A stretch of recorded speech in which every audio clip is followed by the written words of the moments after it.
natukene liikumisest, matkamisest ja ka pitkamatkast. Minuga on siin täna Guido Pettel, kes siis tutvustab juba ennast ise.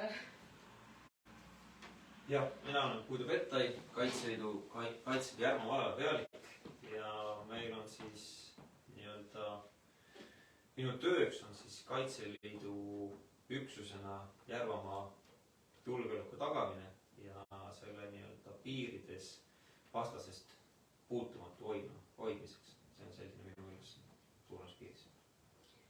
Aga siin pühapäeval ongi tulemas järgmine suur matk, et alles siin laupäeval matkasime kõik üheskoos Tammsaarel. Nüüd on siis tulemas pitkamatk, et räägi, kuidas on pitkamatka siuke korraldus sujunud? Jah, see Tammsaare matk oli see, nagu öeldi, kõik ütlesid, see on soojendusmatk, et see soojendusmatk on tehtud. No pitka rahvamatka see planeerimise alguses oli meil 3 tegevusvarianti. Nii nagu meil siin kaitseväelastel on tegevusvariantid teevad. Et kas jätkata samas raamistikus või siis teha mingisugune muudatus, et näiteks, et marsruut muuta tagurpidi, eks hakata Peetrist ja lõpetada Jalgsamale või siis minna täiesti 3. ja täiesti uue marsruudi peale. Ja kuna meie organisatsiooni sees tuli ka mõned hääled, et järsku võiks proovida seda ühes kohast alustamine, samas kohast lõpetamine, siis jõudsimegi sellise koha peale, et alustame siis Järva-Jaanist ja lõpetame Järva-Jaaniga. Minu esimene lahendus selle uue marsruudi pool oli ikkagi, et alustada Jalgsamast ja lõpetada Jalgsamale.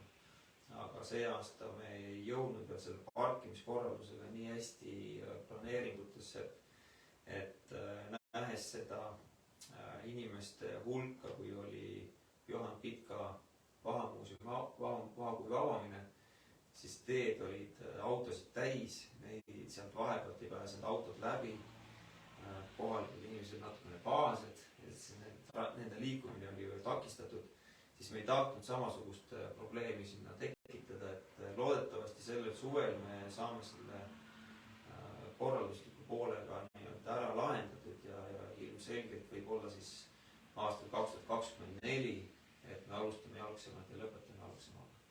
Aga see aasta me teeme siis nii, et alustame Järva-Jaanist ja lõpetame Järva-Jaaniga. Aga kuidas te selle trajektoori nüüd leidsite? Teadagi nii-öelda, kui vaadata kaarti, siis trajektoor on muutunud südamekujuliseks, mis on minu arust väga vahva. Kuidas siuke just teelada kokku sai? Selles mõttes me alustasimegi seda marsruudi joonistamist alustasime siis regiokaardi pealt. Võtsime siis selle joonlõva kätte ja hakkasime siis sealt liikuma, vaatasime trajektoorina, et ikkagi tuleme sealt Jalgsamast Tuumamuuseumist tuleme Järva-Jaani ja siis Järva-Jaanist keerame kas siis lõuna suunas või keerame siis põhja suunas. Võtsime, et keerame põhja suunas, tegime selle teede rägastikus, vaatasime, millised on kõige paremini läbitavad teed, kus kohas siis jõuaks pärast sellesse alguspunkti nagu tagasi. Ja kui meil see valmis oli, siis me vaatasimegi, et aga see marsruut on täiesti südamekujuline, et ta tegelikult valmis siis protsessi käigus ja tegelikult siis protsessi lõpus me vaatasime, et täiesti südamekujuline marsruut, et nii ta tema loomislugu siis sai, et katse eksitusmeetod. Aga kas kõik on siukesed kõvakattega teed või kuskil põllu peal on midagi või? On ka kõvakattega teed ja on ka neid mitte kõvakattega, selles mõttes siis kruusateid. Et kõvakattega tee on ainult siis sinna Tammsalu suunas 4-5 kilomeetrit ja sealt me keerame vasakule ja kõik need kohad, kus on need uued keeramiskohad, on siis ka märkidega varustatud, et inimesed kindlasti sealt ei läheks valesti, et selles mõttes on ettevalmistused tehtud. Nii, et matkama võib tulla kogu perega, jah? Ja, see ongi oodatud, et võib-olla see matkamarsruudi see pikkus, see 15 kilomeetrit on ka võib-olla soodustab sellist perede liitumist, et võib-olla see eelnev pikkus võiski olla ka mõnede puhul selliseks väikseks barjääriks, et ei saa väikeste lastega tulla. Aga ma loodan, et see 15 kilomeetrit võetakse omaks ja me teeme seda ka järgmine aasta samas ulatuses ja samas siis nii-öelda trajektoori peal. Et need põhipunktid, mis tegelikult sellel rännakul on Juhan Pitka mälestusmärk, Tuba muuseum ja teine on siis siin Järva-Jäänis olev Vabadussõja monument. Eks need 2 kohta on ja jäävad selle matka põhielementideks ja siin need tagasi nii-öelda selliseid järeleandmisi ei tee. No ja nüüd olete te jõudnud natuke seda reklaamida, et kuidas tagasiside on olnud? Jah, siin jõuame sellega, et osad on rahul, osad on mitte. Nii nagu ma andsin oma intervjuus Järva Teatajale nagu mõista, et kõik otsused ei pruugi kõigile meeldida. Aga testime selle ära, teeme ära, vaatame, kas toimib, ei toimi. Alati on lihtne tagasi minna vanade nende lahenduste juurde ja võib-olla siis võimegi teha näiteks, et kui see lahendusvariant, see ringirataste aluskoht ja lõppkoht on sama, ei toimi, siis me võime alati liikuda teiste lahendustele tagasi. Et selles ei ole mingisugust muret, aga testime enne ära, proovime ära, kuidas see on ja vaatame siis.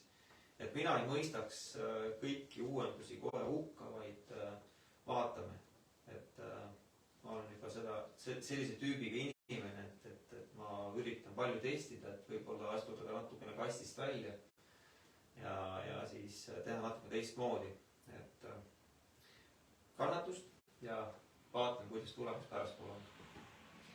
No mitmes pitkamatk see sul endal on? Minul oleks see 4. Et kuna ma liitusin Järva malemaga alles 16. aastal, enne seda ma olin Tallinnas nii-öelda Nõmme malekonnas, siis minu nii-öelda tegevus siin Järvamaal ongi siis 16-17 algusega, et tegelikkuses ma väga palju siin ennem viibinud ei olnudki. See oli seotud minu nii-öelda teenistusega, et ma vaatasin, et kuidas ma üldse Järvamaale sattusin, oli järjekordselt strateegiline otsus, et vaatasin, kust kohast on igale poole nii-öelda võimalikesse teenistuskohtadel täpselt sama palju maad ja see vaatasin mõõdu järgi oli Järvamaa. Et 100 kilomeetrit Tartusse, 100 kilomeetrit Tallinnasse, 100 kilomeetrit Pärnusse ja see kõige lähim oli siis siia 50 natukene peale siis Tapale, aga sisuliselt mul oli põhimõte, et ma elan ühes kohas, et ma sõidan hommikul tööle ja õhtul sõidan siis koju tagasi. Et ma võtsin sellise strateegilise otsuse ja minust sai Järvamaale. Väga vahva. Väga strateegiline selles suhtes, et 100 kilomeetrit on täpselt selline, mida väga paljud just juba tänapäeval ja tegelikult sõidavad igapäevaselt. Jah, sest me elasime, ma olen nagu oma teenistusest seonduvalt elan 4 aastat USAs ja USAs ei mõõdeta aega mitte distantsiga, vaid ajaga.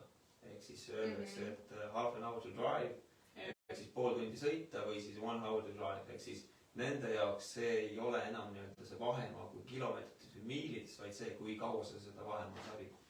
Minu jaoks oli see tund aega ühtepidi, tund aega teistpidi, 2 tundi päeval otsa, aga ma sain õhtul olla oma perega koos ja lapsed, ma ei olnud nii-öelda see, ma kutsun nädalavahetust isa, ehk siis ma üritan seda nagu teemat vältida. Aga minna võib-olla sinu jaoks kõige meeldejäävam seik võib-olla nendest matkadest on olnud? No enda jaoks isiklikud kogemused oli see kõige esimene, kus oli kaasas 2 last, koer, kelk ja see oli meil see abikaasaga kahekesi. Nii et lõpuks, kui me kohale jõudsime, siis sellel kelgul ei olnud enam põhimõtteliselt põhja all, sest see oli ära kulunud pooleldi asfaldi peal vedamisest ja koer oli ka ülimalt väsinud, nii et koer magas 2 päeva jõudki põhimõtteliselt, sest me natukene rakendasime teda ka kelgu, et kuigi tal väga meeldis kelguga käia, aga ta oli ka rämp väsinud päris päraspool, kui me siit jõudsime siis nii-öelda sinna Peetrisse. Aga see on selles mõttes kõige siuke huvitavam kogemus, kuidas ise nii-öelda seda just lastega, väikelastega seda läbida on, et oli keeruline natukene. Aga kui palju üldse militaarvaldkonnas selliseid matkasid või teil vist rohkem rännakud ette tuleb? Eks ta tuleb siin aeg-ajalt on ikka neid sõjalissportlikke matkasid või istusin ikka on tulnud ette. Siin on olemas Pitka sõjasportlik luureretk, see aasta teda ei toimu, sellepärast et ta otsustati teha vaheaasta, see on seotud selle maakaitse suurendamisega, et ilmselgelt põhiaur meil läheb selle maakaitseüksuste valmistamine, mis on siis 10 500 võitlejat.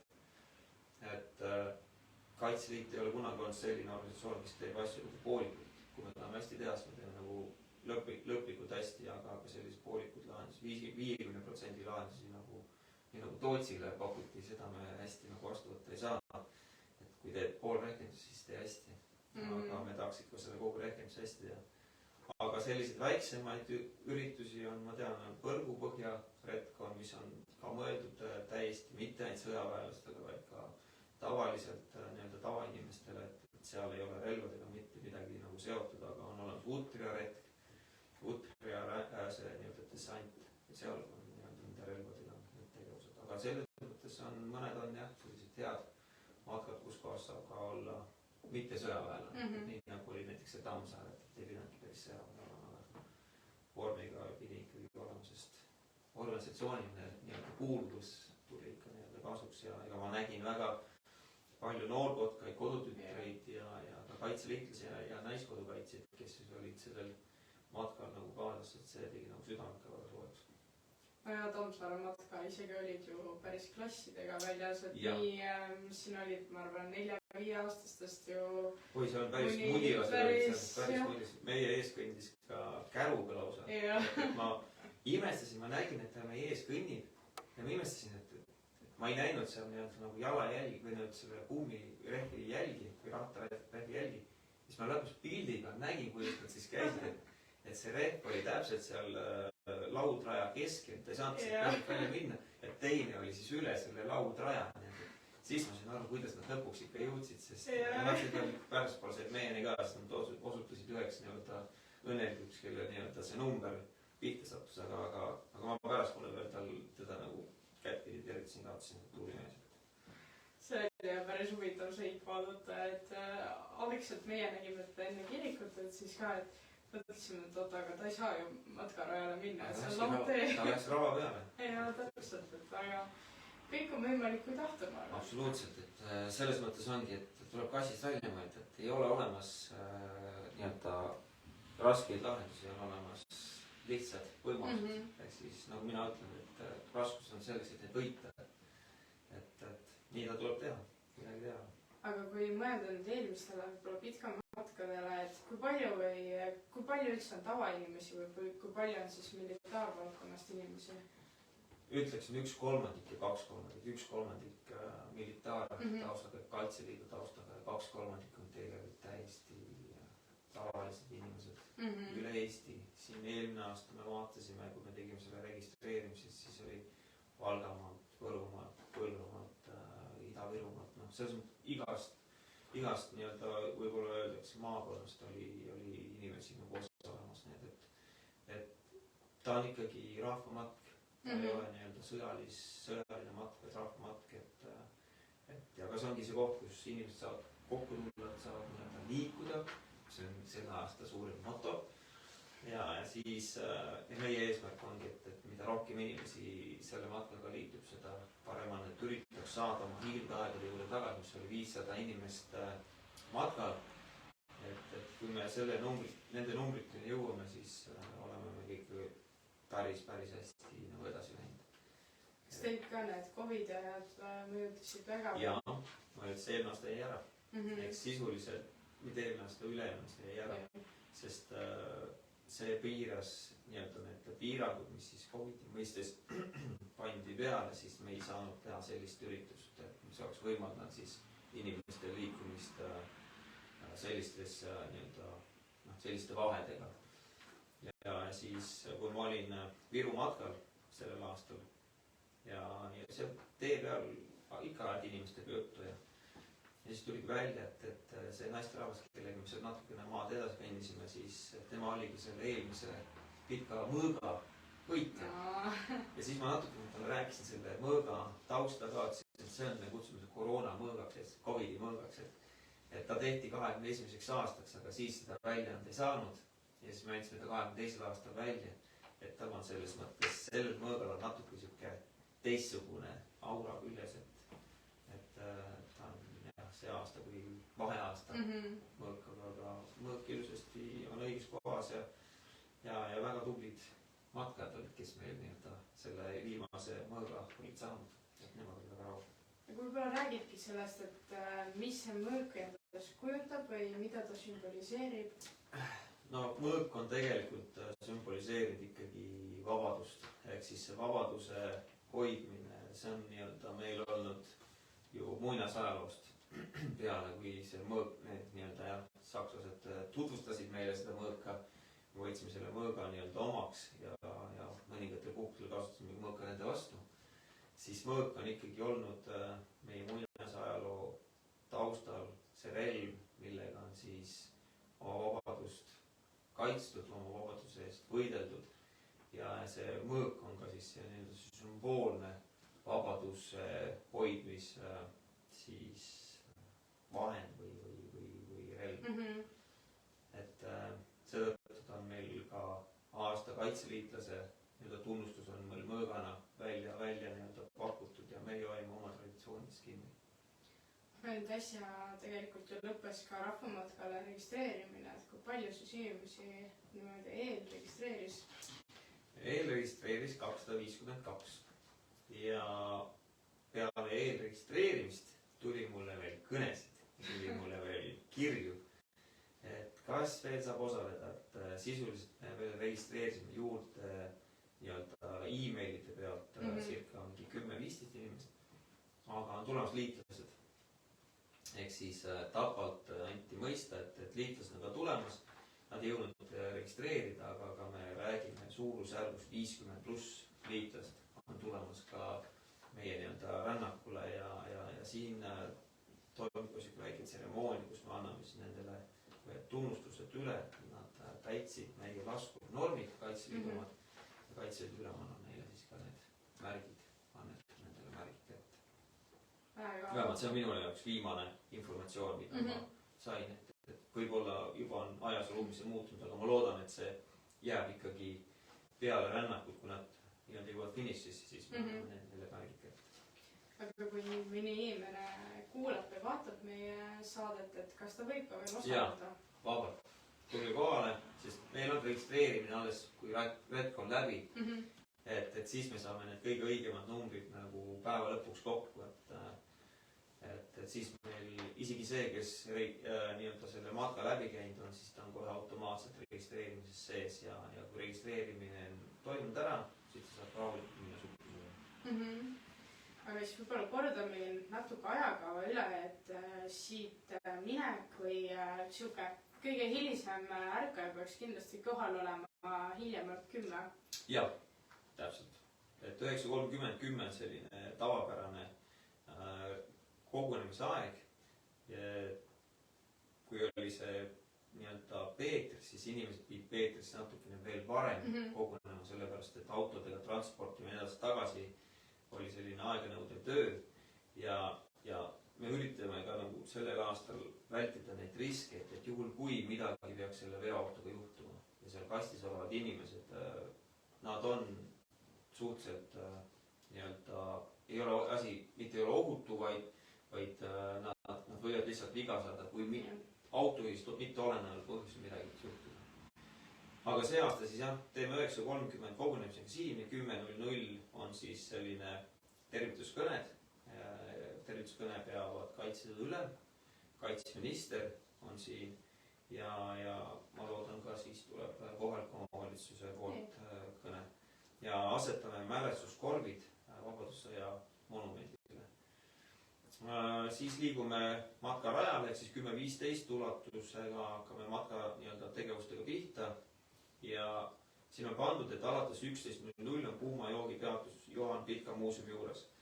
Et me viime teatud tegevused lihtsalt varasemalt või eelnevalt juba nii-öelda paneme käima, et juhul kui me ei tea inimeste liikumiskiirust, igal inimesel on oma liikumiskiirus, mõned jooksevad, mõned kõnnivad, mõned väga rahulikult matkavad, siis me oleme natukene aegsasti juba valmis, et kell 11 avame siis selle kuumajoogi peatuse Pitka muuseumi juures, kus siis, kui minister ja Kaitseliidu ülem ja kohaliku omavalitsuse esindaja, eks ma saan aru, on vallavanema toas, siis asetame ka mälestuskorvid Juhan Pitka monumendile, ehk siis nii nagu ma alguses ütlesin, need 2 põhiasja on ja jäävad selle matka nagu sellisteks templiteks, et siit need ei kao mitte kuskile poole minema, et need on nagu põhielemendid, mis selle matka juures on.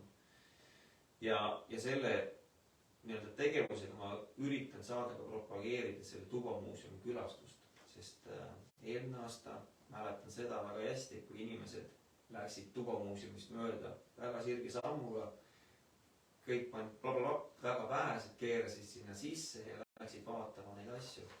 Ehk siis, mis tegelikult ongi üks eesmärkidest ju propageerida Juhan Pitka nagu tubamuuseumit ka.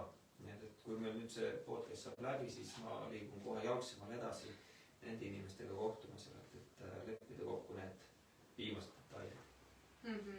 Ja alates kella 12 paneme siis siia osalejate registreerimise siin Järva-Jaanis paika, et kui need inimesed, siis esimesed inimesed, kes hakkavad tulema sealt jalgsemalt ära, siis me oleksime valmis siis neid juba ka vastu võtma siin kell 12.